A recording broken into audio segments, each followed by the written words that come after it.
Today's earnings batch had an AI chipmaker admitting it has plenty of processors but nowhere to physically plug them in, a massive global logistics firm posting double-digit growth strictly from hauling heavy servers, and a cruise line intentionally sailing with empty cabins just to avoid putting tickets on sale. Quite the spread for June 23rd, 2026. It really is. I'm Susie, and looking at the reports overall today, companies are making these massive physical operational shifts, but Wall Street is kind of punishing them anyway. Let's start with the AI footprint. For 2 years, all we heard about was silicon bottlenecks. Yeah, that constraint is over. Cerebras made it very clear their limit right now is not semiconductor manufacturing. The CEO literally said supply is not the constraint. The constraint is data centers. They are physically running out of power-capable facilities to plug their hardware into. It is so tight, they are actively leasing their own chips back from early customers, just to service new enterprise contracts. And I think that fundamentally shifts the narrative. AI is becoming a heavy industry logistics problem. Exactly. And you see that immediately in FedEx's numbers. FedEx explicitly called out moving complex AI data center gear as this rapidly scaling growth engine. It is driving double-digit returns for them. The physical infrastructure is so heavy, it is a pure shipping play now. But then you look at the stock reactions, and they were rough. Cerebras closed down roughly 10% in extended hours. FedEx dropped nearly 10% too, even with surging net income. The Strait is fixated on near-term margin compression.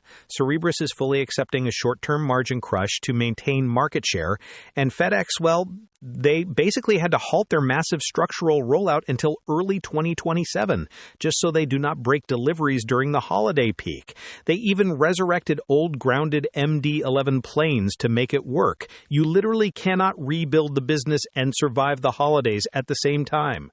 Which leads to a similar kind of extreme operational choice in the consumer space with Carnival. This was my favorite strategy from the batch. Carnival actually chose to sail with empty cabins rather than dumping last-minute tickets for cheap. That is a massive structural pivot. The old travel model was always to get bodies onto the ship at any cost. Let them buy drinks, let them spend at the onboard casino.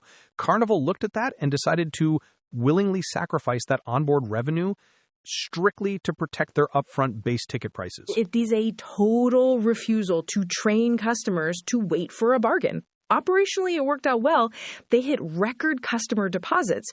But again, Wall Street dragged the stock down almost 5% against the prior close. Look, I admired the pricing discipline. We do need to look at the paper reality, though. Carnival touted this massive operating leverage and flat core costs, but a decent chunk of that was an accounting tailwind. Let me guess. Depreciation changes. Nailed it. They quietly stretched the expected financial lifespan of their ships out to 35 years. That instantly created an 8-cent per share non-operational bump by lowering their depreciation expenses. So the margin story is a little less clean than the headline. Fair enough. Peeper Gaines definitely did some work there. Yeah. So what are we tracking next? For Cerebras, you have to watch their cloud versus hardware margin swings. Their profitability will wildly pivot based on whether clients demand physical hardware drops or just rent time on the Cerebras cloud. And for Carnival, watch how they handle Europe. Geopolitics are causing cardiac arrest for some European bookings, so they are really leaning into their privately owned Bahamian mega resorts. Drive to dock safety, I think is what they call it. The deeper dynamics on how these executives are managing their physical bottlenecks and manipulating their pricing are all in the individual company episodes right in the feed. That is it for today. We will catch you next time.